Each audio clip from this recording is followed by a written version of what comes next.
Welcome back to another episode of the Mind Muscle Connection podcast. Today is a Q&A episode, and I have three questions I want to dive into. But first, before I go into those, if you haven't yet, make sure you download my free body recomp checklist. So in that, I go over what body recomp is, what it isn't, and the 10 most important things for achieving a body recomp, and different types of body recomp as well too. So if you're interested in that, the link to that is in the show notes. Go check that out. Again, it's completely free.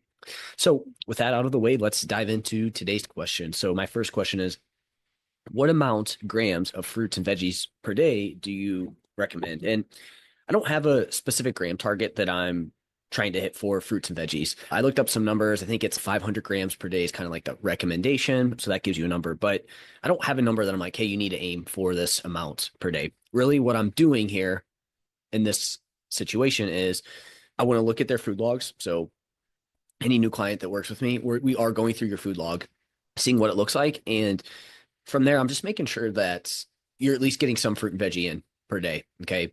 So again, I could sit there and be like, hey, you need to get 500 grams, but if you're not getting any, that's going to be a pretty tall task. So I want to see where you're at, and then we can start to make adjustments there, because any increase from there is probably going to be a benefit. And I'll talk about more about that here in a minute. So really what I'm looking at though is, hey, are we at least getting one meal with some fruit and veggie in it throughout the day? It's like the very first thing. If we're not, then it's like, hey, that automatically is our most important. If we are, and over the first, I'll always recommend, hey, maybe we want to go add it to another meal, maybe one more serving of fruit. And again, that could be something that we work towards there. But if we get to that point and 2-3 weeks in, they're seeing things, they're feeling good, biofeedback's good, I may not try and push it more. Again, I may recommend, hey, not a bad idea to get a bit more. Based on all things, hey, we've at least maximized our, not maximized, but we at least hit the minimum that we want to hit there. What I will say is, again, I'm looking for at least one meal per day that has veggies. So we're looking at usually a mix of like leafy greens, cruciferous veggies, and like in colorful veggies, right? So if you can do any of those things, like, and at least get over the week a good combination of those, you're going to be in a good spot, right? So again, we're looking at different colors. We're looking at, hey, are you getting in dark leafy greens, not like romaine lettuce or shredded lettuce, right? Or yeah, maybe that's what I'm thinking of. I don't know. But are we getting like some spinach, some kale, arugula, right? Things like that. Like we want to get some sort of leafy greens. And then from there, are we getting in some broccoli, those types of cruciferous veggies? And then also, are we getting in some color? So again, like adding in carrots, orange type vegetables there. And if we are doing those things, we're going to be in a really good spot there with that.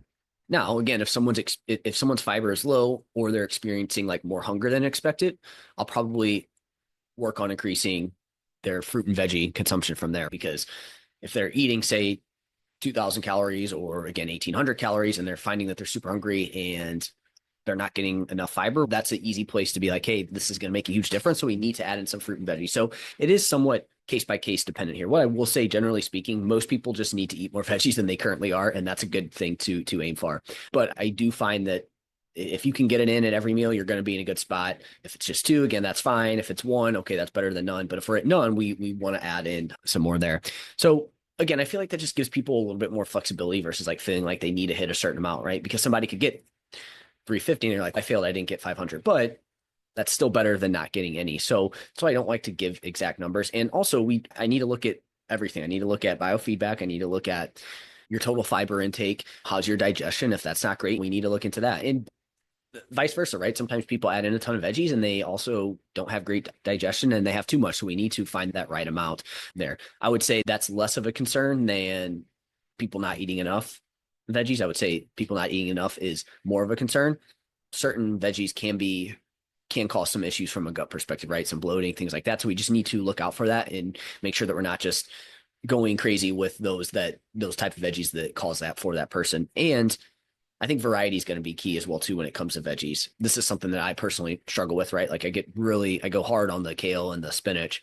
I could probably do better with adding in other types of veggies as well too. So I do think, generally speaking, getting a little bit more variety, again, leafy greens, cruciferous veggies, and then some colorful veggies is always going to be a good option. Now, as I said, most people need to increase their veggie intake.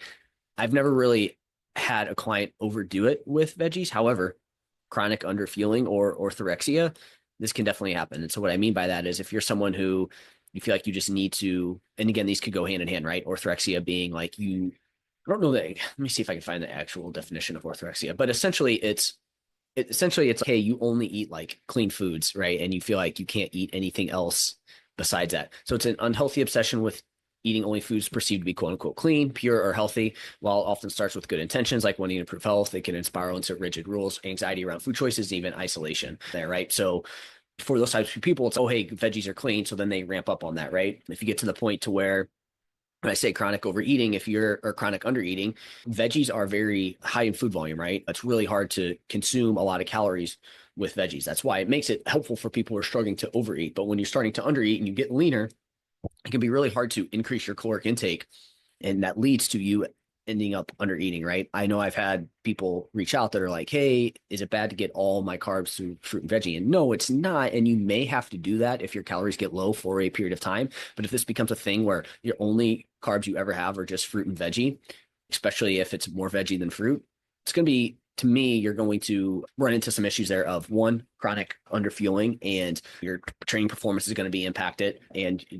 And those are the main things, potentially even gut issues at that point as well, too, again, because it's hard to eat a lot of veggies and eat enough calories there. But as I said, most people, if you listen to this podcast, you're probably, now we're looking at, okay, the subset of the people who listen to this podcast, you're going to have a decent amount of people who are not eating enough calories. There's still going to be people that overeat calories. But when we look at the general population as a whole, people are eating too many calories. So again, we need to have context around this. So that's why most people need to eat more fruit and veggie, but again, you can overdo it in these specific instances. I was actually on a podcast with somebody, and I am probably going to share that here in a couple of weeks, but she was mentioning, hey, it's so hard to get my calories up to plus 1700. And she listed of the types of foods that she eats. And this was a perfect example of, you need to increase your calorie density in your diet to be able to eat more calories. And again, this comes back to, I'm not saying she had this specifically, but this comes back to this concept of orthorexia, where that's hard to do for some people because they feel like they need to eat clean all the time. And if they don't, that's not good. And again, this chronic undereating, too much food volume with high training load, like that's going to come back and hurt you long term, right? It can lead to some dysfunction as well too. So we definitely need to look at that. So generally speaking, aim for at least the bare minimum one fruit and veggie per day. And then from there, if you can get a little bit more, I don't think that's ever a bad idea, because as I said, most people need to eat a bit more. And the only time it becomes a concern that you're eating too much is if you have gut issues. Like again, you just feel overly bloated when you eat certain veggies, you're chronically underfueling, and you feel like you need to eat a ton of fruit and veggie. Because again, we're going to be lacking the amount of food that we need. You're just going to fill up and you're not going to be able to eat as much as you could calorie wise. And then 3, if there is some sort of orthorexia going on there. So hopefully that makes sense with that. All right. So the second question of the day is, what could be the reason why I'm not losing fat on a 500 calorie deficit, tracking everything? My legs are heavy. I'm not really sure where the legs heavy comes in to this, other than maybe some fatigue. And I can touch on that as well too. Okay, so when this happens, somebody says they're in a 500 calorie deficit and they're not losing weight. What can it typically come down to here on this? 1, your body's just not in a good spot to lose body fat currently. And what I mean by that is, maybe you have dieted a lot recently. Maybe you have been eating too low of calorie for too long, right? Again, it comes back to what I just talked about there. You're just chronically eating. That's usually going to happen in somebody who's a bit leaner, that you're going to run into that. But again, you're just not in a good place to lose body fat. This can come down to your overall metabolic health is not in a good spot. So I would definitely check out my episode I did on optimizing your metabolism. And again, I think that's where most people go wrong, is they don't optimize their metabolism. There's a lot of things that are going on, whether they're eating low protein, whether they're not getting in the micronutrients that they need, whether they're getting poor sleep. Like there's something along the lines that your metabolic health is not in a good spot. And that's going to make it very challenging to drop body fat, right? You may find that you have to go very low calorie to get to that point, right? So again, you're just not in a good spot. And again, this comes down to, hey, maybe you've lost 10 to 20% of your body weight recently, when you haven't given yourself enough time to get back to maintenance for a little bit. Again, you're chronically under eating. You're just currently have an adaptive metabolism, which we can change that. Or again, like metabolic health is not in a good spot. You don't have a good base of things that are going to put your body in a position to be more effective and efficient at losing body fat there. Next, we have skills. Okay. So first, we're talking nutrition skills in general, okay? Like you just need to make better, more informed, educated decisions around your nutrition. So that could lead to, hey, you don't make the greatest nutrition choices. So then this is just an example. So you get hungrier. You get hungry because you're not making the greatest choices. Your meal timing's off, et cetera. And now you're hungry, and then it's really hard to moderate your caloric intake, okay? So that's like a nutrition skill thing. You need to get better at your diet quality and your nutrition skill in general. You need to be more educated around just more educated choices versus just, hey, I'm not eating a lot, or hey, I'm tracking my calories there. Again, lifestyle perspective, your environment is not in a good position for you to be successful. And then you like your environment's not in the optimal position to drop body fat, right? And then you combine that with poor nutrition skills, and that's a recipe for, hey, you may be thinking you're eating X amount of calories or maybe in a certain deficit, but you're actually not over the long term. Environment can also be like the amount of stress that you're under, can be your relationships, right? These are things that I talk about from a lifestyle perspective, but then also your overall stress load on the body, sleep habits, circadian rhythm, things like that are going to be key there. The mental side of things, mentally, you may not have built the skills to get to that point, right? Where it's like you're all or nothing with it, right? You feel like you need to be absolutely perfect. You don't learn from your failures. You let any failure lead you down the spiral of just making poor decisions. Again, you can combine these with poor lifestyle. You can combine these with poor nutrition skills. And this is where you're going to get to here with that. So you can see where any one of these things, like you start to be off on one and they can start to impact each other. And then it's like a compounding effect. But mental is also like you aren't really familiar with your body and how it responds to things. You don't really know your body very well. You're just basing it off of how you feel without diving into it more, but then also what people say on the internet. So knowing your specific body and how it responds to things is super important here. The big one here also is, and this could potentially fall into nutrition skills, but your tracking skills, right? I can't tell you how many times somebody says they're in a 500 calorie deficit, which again, we're going to talk about, hey, are you actually like, how do you know you're in a 500 calorie deficit? But tracking is a skill. And this is where most people get this wrong. They track inconsistently, whatever it may be. And the rest of the days when they're not tracking, they're a little bit more lenient with things. So they end up getting closer to their maintenance calories or a very small deficit for the entire week, not just one day. Because again, we want to be in a deficit throughout the week, not just one day, because that's not going to lead to any change there from that. So again, from a tracking perspective, like people may think they're eating 1,500 calories. If we were actually to figure out how much they were actually consuming based on if there was a way that we could do that in everyday life, you could do like the doubly labeled water where it does tell you how many calories somebody consumes. These are things that we don't necessarily have access to. They may be eating 2,200 calories, right? So it's, again, you think you're in a 500 calorie deficit, but your tracking skills not very good, and you're actually eating 2,200 calories. And again, this comes back to your nutrition skills, right? The worse your nutrition skills are, and again, most people think they're better than they are. Some people are like, yeah, I'm not good at it. Like I'm terrible at nutrition, but some people think they're better than what they are. And it's just, again, things that they think are the right things. Hey, I'm quote unquote eating clean all the time, right? What does that mean? So that's what I mean by that. So again, you can see where now the tracking also is impacted by your nutrition, your mental side of things, et cetera. Because again, tracking is also related to the mental side of things, where if you are all or nothing, it's like you track for a few days, something goes wrong or something like that, and then now you're completely off. And again, you could be tracking 1,500 calories for 5 days out of the week, but then if we are not doing that for 2 to 3 days and we're way less on top of things, you could easily be eating at your maintenance or a small deficit, or potentially even in a surplus without realizing it. In your training habits as well too, are you just someone that like is just trying to burn as many calories as possible, or do you actually like have a game plan for your training, and are you trying to get a specific adaptation versus just going to burn calories? And then lastly, we have so those are the first two, right? So first, your body's not in a good spot to lose body fat currently. So again, the lower your nutrition skills are, the lower your lifestyle skills are, the lower your mental skills are, et cetera, you're probably not going to be putting your body in a great position to lose body fat. So again, not only do the things within each kind of subtopic connect within that subtopic, but all the subtopics also connect with each other.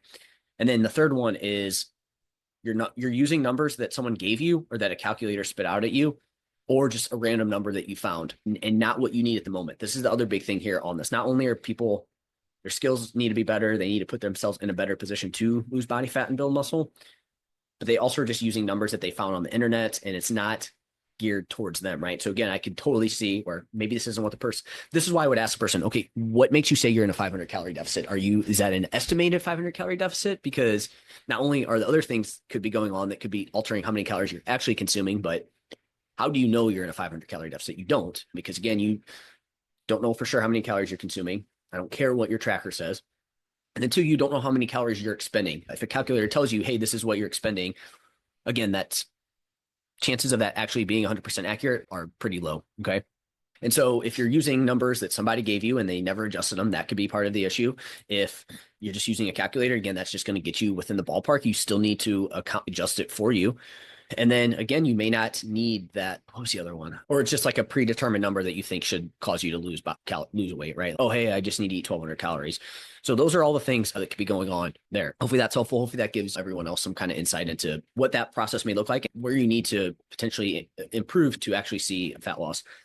And then last question today is around meal timing. So just basically, I was on another coach's group client call the other night, and we were talking about meal timing, and they kind of asked, what do you consider meal timing? Is that timing around your workouts? And so I thought this was a good question. It definitely is. Part of it is meals around your training. That is part of it. That is one part of meal timing. So to me, there's a few other things. So one, meal timing is also how many meals you have per day. Okay. So whether you eat 3, 4, 5, 6, 7, whatever it is, that's meal timing to me. When you have those meals throughout the day, like where do you have those at? How spread out are they? So again, when we're having those meals around your training is definitely part of meal timing. And then nutrition around your sleep. That's another huge one too that gets overlooked and to me is part of meal timing. And again, that could be more like nutrition from a circadian rhythm standpoint, whatever it may be there. Again, intermittent fasting, that's a form of like meal timing manipulation to help with overall caloric control there. But to me, meal timing, this is a super overlooked aspect of nutrition when it comes to health and body comp. Okay. Most calories in, calories out people will say it doesn't matter as long as calories are in line with your goals. And there is some truth to that. But again, I think they come at this from a scale weight perspective. Yes, then calories out is important in terms of where your scale weight trends. And where your scale weight trends tells us what may happen with your body composition. But our actual inputs are going to drive that body composition change, if that makes sense. So this is one thing because I was that calories in, calories out person. Oh, it doesn't matter. It's just calories in, calories out, and you can eat whenever you want as long as you eat your total for the day. And again, there still is some truth to that. But when we time it, it's going to be super important. And again, while there is some truth to that, I also think that's an overly reductionist take to this. But again, this whole calories in, calories out, if it fits your macros approach, this is where people end up getting stuck from a training perspective and body composition change perspective, because like calories, as long as I hit my numbers for the day, that's all that matters. Again, some truth to that. But when we talk body composition, I think that's where there's this diverging path. And again, ultimately, when people want to improve how they look, how they feel, we need to look at our body composition, not just scale weight.